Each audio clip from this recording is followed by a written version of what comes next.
Join us now for Education Matters, a weekly look at the real people and real stories in education across North Carolina. Welcome to another episode of Education Matters presented by the Public School Forum of North Carolina.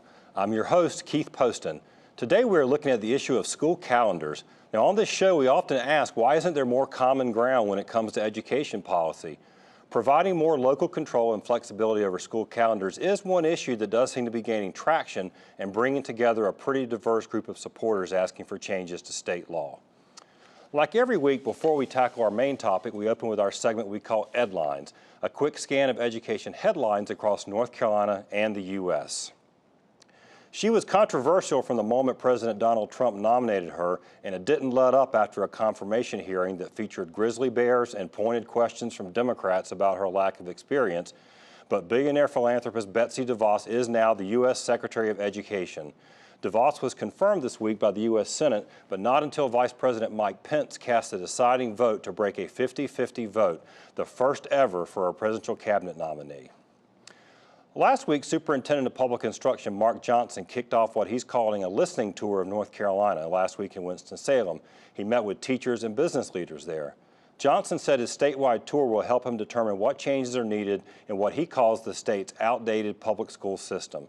He plans to release a legislative agenda and outline key goals later this year. A new superintendent is not the only change at DPI. Several senior level departures were announced last week during a State Board of Education meeting. Deputy State Superintendent Rebecca Garland and Chief Financial Officer Philip Price are both leaving their post. Garland has been in her role since 2014 and previously served as Chief Academic Officer among many other roles at DPI. Philip Price has been CFO since 2002 and has been at DPI for 35 years. Finally, average teacher pay in North Carolina this school year fell short of the $50,000 mark touted by state lawmakers and former Governor Pat McCrory on the campaign trail last fall. That's according to data released this week by the Department of Public Instruction. The actual figure is $49,837.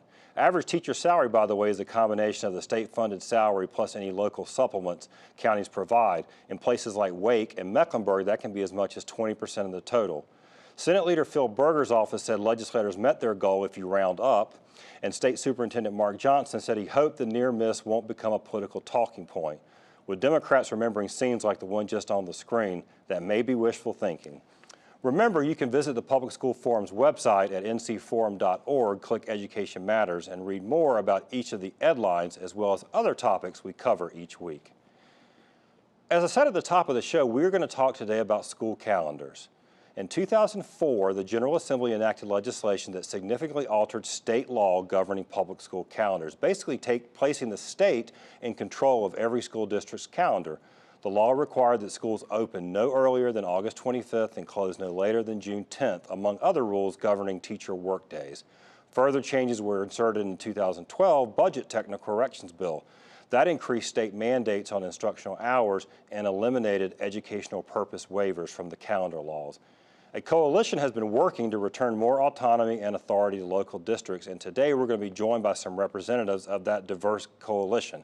And by diverse, we're talking the John Locke Foundation and NCAE arm in arm, skipping into the General Assembly to talk about school calendars. Dr. Terry Stoops, a friend of the show, has been on before, is part of that coalition. We appreciate you being here. Terry's from the John Locke Foundation.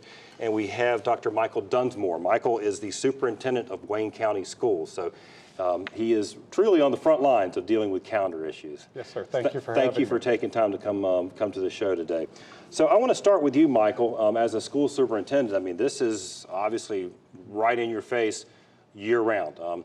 Talk to me about the challenges that you have when you've got sort of these very sort of prescriptive start dates, stop dates, number of hours. What does it do when you're looking at your school calendar as a superintendent? I think one of the biggest things that's been in the news right off the start this year was the weather with Hurricane Matthew.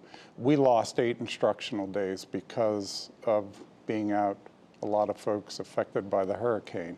We can't ever get those back, so even with the adjustments to the calendar, our students lost valuable instructional time preparing for tests, which also brings up the fact of aligning our calendar with the community colleges. We have so many of our students that take college level classes that start 3 weeks before I can start and also end 3 weeks earlier. So in essence, we struggle getting kids in, and then when the year ends, there's nothing left for them. Right.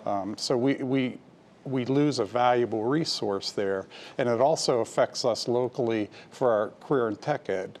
We can't replicate a lot of the courses that I can send students to the community college for, just as a funding issue also. So it is something that really affects us across the board with all of our students. It's not just our high achieving. Yeah, that's it. When, in talking to your peers and your colleagues in other schools, as I have in the last few weeks about this issue, that was the community college calendar came up a lot, because it is a pretty common. It's not just early college, high schools Right. and things. I mean, a lot of students take advantage. Some of it is to get ahead. You've got all sorts of different options that are not available, maybe in your county, or not available during the block that you want to take it. Right. So it really does give. They're a pretty key partner for the high schools now. Yeah, they're a huge partner for us, and Wayne Community College is a great partner with us. And as I said, it's our students that are taking college level classes, which are important. It gets them preparing for that next stage of their life. But it's also my career in tech, or the vocational students that can go out and take some of those classes that otherwise I can't replicate. I can't put a manufacturing floor that they have like at the community college to start taking those types of classes that students may not go to a 4-year institution, but they're going to go, whether it be an auto mechanic, diesel mechanic, or those types of programs. So it is a huge asset for my families and my students. Right. Well, Terry, let me, from a policy perspective, I mean, you know what the story's been, and it's not, in North Carolina's not unusual.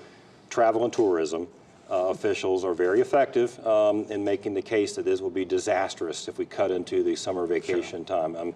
You don't seem to be quite as sold on that being as big of a problem. I'm certainly not. When you look at it nationwide, North Carolina has one of the most restrictive school calendar laws by mandating both a start date and an end date.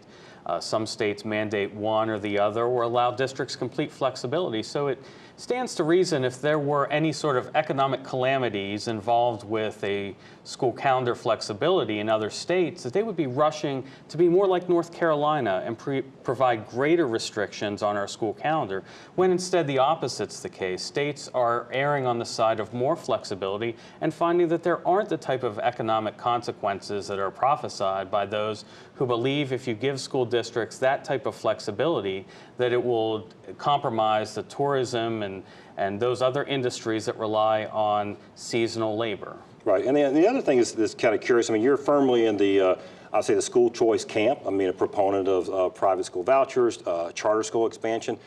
All of those schools are not bound by these laws. So you do have a little bit of a inconsistency in terms of how public schools are treated. Sure, charter schools have calendar flexibility, and we talk so much about districts learning from charter schools and adopting best practices that we see charter schools have in place. And the calendar is certainly one of them. But here's a situation where the law gets in the way of districts who want to do what charter schools are doing, finding best practices in charter schools when it comes to the school calendar, but are completely prohibited from having the type of innovative approaches to the school calendar that we see in charter schools. And so adoption never happens, and here's another innovation that sits in a charter school and never makes its way to the traditional district system. Last word from you, Michael. You agree? I mean, it sounds like you just want to have the option. I mean, you're not even sure exactly how it might work best for Wayne County and for your students, but you want the option. Well, absolutely. I think Terry said it best. What's good for students and best practices we need to offer to everyone. And I think that's key. And it clearly in Wayne County, it would be a definite benefit for my students. Very good. Excellent. Terry, any final thought? Do you think, I guess, crystal ball, you think we're going to see some changes in this legislative session on calendar? I think we will. I think the situation with Hurricane Matthew changed the minds of a lot of legislators who are seriously now considering the idea. And I think we have a new influx of legislators who are more receptive to the idea of school calendar flexibility than perhaps in the past. I think we're going to see some movement this session. Very good. All right, well, look, we appreciate you both coming here and being on the show today. This is an issue we're definitely going to follow as the session heats up, so thanks for your time. Thank you. But when we come back, we're going to be joined by a Wake County parent and an Orange County student who will weigh in on the calendar debate. But first, as we go to break, see if you can answer this question. True or false? Students lose about 2 months of grade level equivalency in mathematical computation skills over the summer months.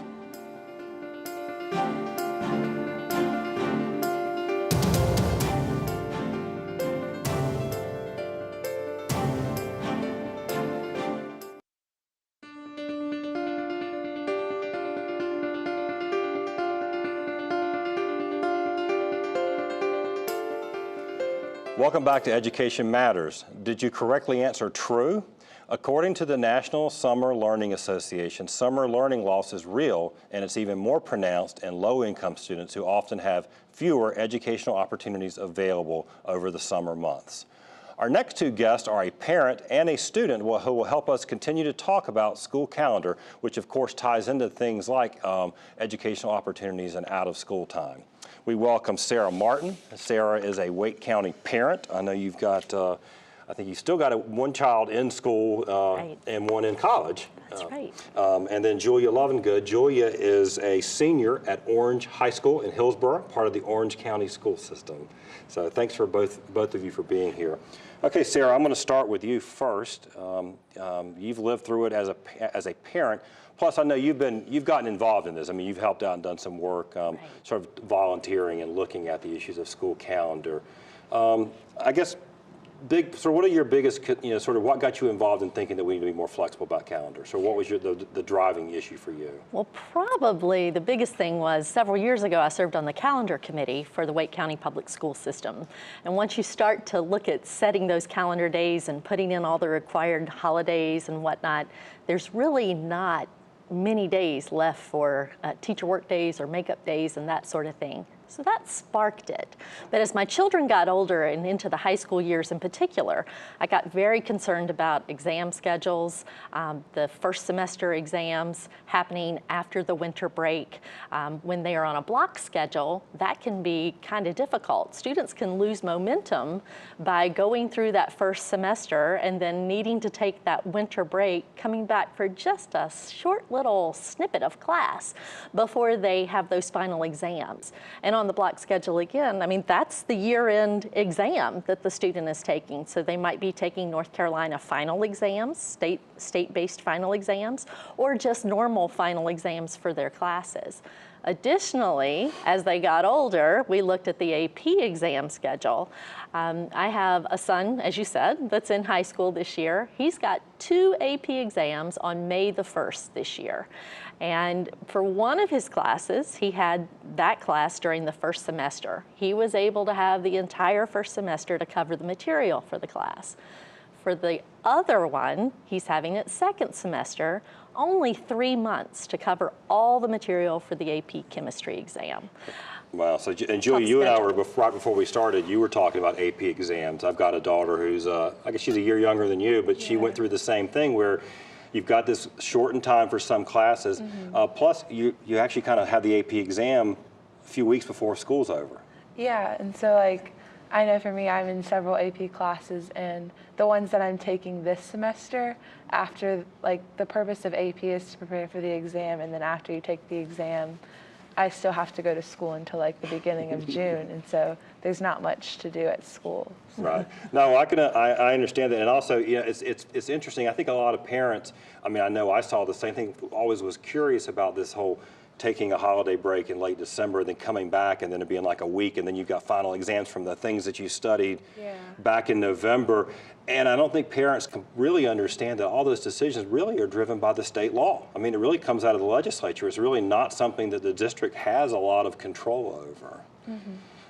So, I mean, you've been through this. You've gone through that same thing, I guess, just recently with finals. Yeah. So our holiday break this year was much shorter, and so over that break, some teachers assigned a pretty significant amount of work, and so I had to kind of limit myself from my break time and had to do that work. And even though, like, some years, even though I get a lot of work, I come back from those breaks and I'm just like, how do I remember everything before I have the exams? It's kind of difficult.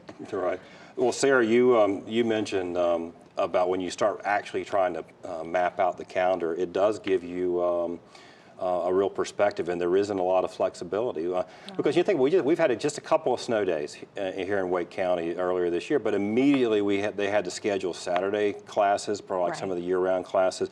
Teacher work days were, and again, same thing. When you've got a certain number of hours, you have to go and you have to finish by a certain date. And then you've got holidays. You obviously can't have them on certain holidays. So, I mean, is the solution just to give them more flexibility to do it?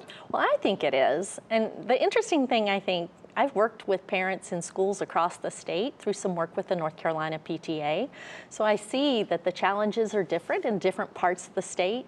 I don't necessarily think that every school system will jump to the exact same conclusion, but having the flexibility to decide what's best for the local students there in their districts, I think can make a real difference. Right. Now, what about the issue of summer, the summer break itself? I mean, that's where the sort of the travel and tourism comes in. I mean, some parents are pretty protective of that, but a lot of kids don't have something to do in the summertime, right? They don't have that, and we see that summer, what they call the summer learning loss. Right.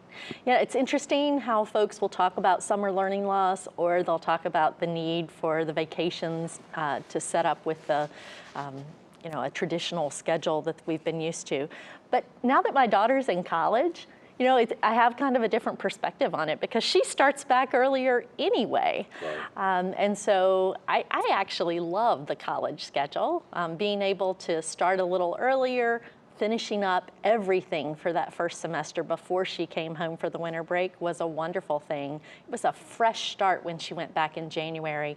And then she gets out pretty early for the summer break. So if you looked at it from a transition standpoint, at some point, assuming the child's going to go on to college anyway, at some point they're going to be on a different calendar than what's being forced by the North Carolina legislature currently. Right. Well, just last comment from you, Julia. So you'd like to see some changes, a little more flexibility? Yeah, definitely. It's just weird because next year I'll go off to college and I'll have a completely different schedule I'll have to adapt to. So I think it'd be nice to do the same thing in high school that you do in college. Very good. Well, look, thank you both for being here and for being involved with our public schools. We appreciate it.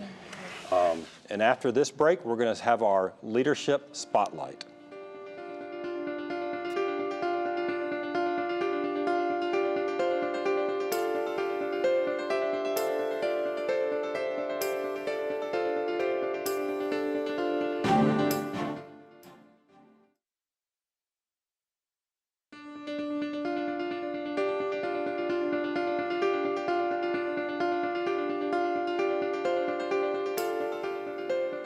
Each week, Education Matters spotlights individuals demonstrating exceptional leadership in education in North Carolina based on nominations from you, our viewers. This week, we spotlight Muriel Summers, principal of A.B. Combs Elementary in Wake County. Leadership Spotlight is presented by the NC STEM Center, strategies that engage minds. Our magnet theme is based on developing children into leaders one child at a time, based on Stephen Covey's work of the 7 Habits of Highly Effective People. That magnet theme that we created here at Combs is now being replicated in over 3,000 schools around the world. There was no blueprint to follow. We created what is now known as the Leader in Me. I am the lucky one. I have been so blessed to have worked for a school district that allowed outside of the box thinking, that allowed us to be creative and innovative, all in the name of what we felt was right for children. Ms. Summers has helped me and everybody else in the school become a leader. But she gives everybody a chance, which I believe gives everybody the confidence that a leader needs to lead. So it's our job, and it's part of our leadership model, if you will, to nurture the whole child. They're children who are extremely gifted artistically, but may struggle with math. They're children who are incredible athletes, but may struggle with reading. And so what we do is really capitalize on a child's strength, and then we work on through the lens of looking at those strengths. The weaknesses aren't nearly as glaring as if we were only looking at them through the lens of a test score. When they feel successful, they're more inclined to embrace something that's a little more challenging because they know that failure is just as important as success. And we teach that to our children. It's okay to make a mistake. We want you to make mistakes. And we say daily, it is through those failures that greatness, true greatness, really comes. Miss Summers is very sweet. She likes to comfort people and she loves helping people out. She is like a great principal, and I'm very lucky to have her. She wants to make sure that we understand and that we don't, even when we're not in school, we don't go out with a bad attitude or we're not sass talking anyone, you know. She wants us to be good kids with good hearts. I hope that we're going to see a very different kind of leadership in the future. And when you know that children all over the world are learning the importance of being kind and compassionate, having a voice, expressing your thoughts and feelings, I think there's real opportunity for peace in the world.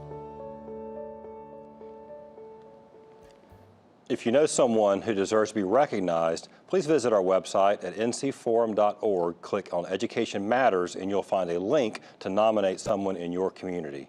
After the break, this week's final word.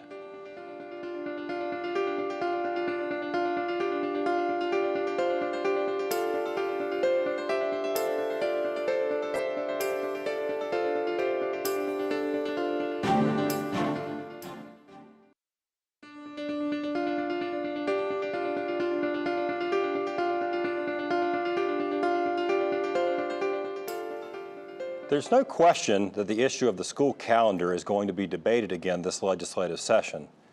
There have been studies and reports requested by the General Assembly, and the state spent time last year taking input online from parents and other stakeholders on the school calendar. Local bills have already been filed, and likely larger statewide bills will show up in the coming weeks. But all that flurry of activity result in changes to the calendar laws? That's very difficult to predict. In recent years, changes have been successfully derailed by strong lobbying efforts from the travel and tourism industry, who frankly have spooked legislators about major economic losses if they start school even a day earlier in August. And to be fair, there are parents who are also very protective of summer vacation time. Some of that's understandable. I mean, in America, summer holds a special place in our hearts. Lazy afternoons, summer camps, beach trips, warm evenings, gazing at the moon. But summer is not automatically a magical time for some children. It may be for children from middle and upper class homes whose family can afford summer camps or other activities. But for many, summer can also be a time of emptiness and boredom. Beyond that, researchers have confirmed that the summer slide is a real phenomenon. Summer learning loss is actually one of the most significant causes of the ongoing achievement gap between lower and higher income youth. While all students lose math skills during the summer, students from low-income backgrounds also lose ground in reading, 2 to 3 months worth. As was pointed out during today's show, North Carolina's public charter schools are largely exempt from the calendar laws, and many of them, 73 of the 167 charter schools, started school earlier than their district counterparts. And because charters here and in other states have this flexibility, researchers often use them to study impact of calendar and time, and have consistently found that an increase in total learning time was one of the strongest predictors of improved student outcomes. Now, calendar flexibility may not mean longer school days or longer school years in every community, but there is more than enough evidence that it may benefit students to at least allow our public schools the freedom to try. In the end, what should drive policy decisions about education in North Carolina should be what's best for children. That's it for this week's Education Matters. Next week, we're going to take a look at North Carolina's private school voucher program called Opportunity Scholarships. So please make sure you tune in next week and learn more about that very contentious issue here in North Carolina and nationally. Thanks for watching Education Matters this week, and we'll see you next week.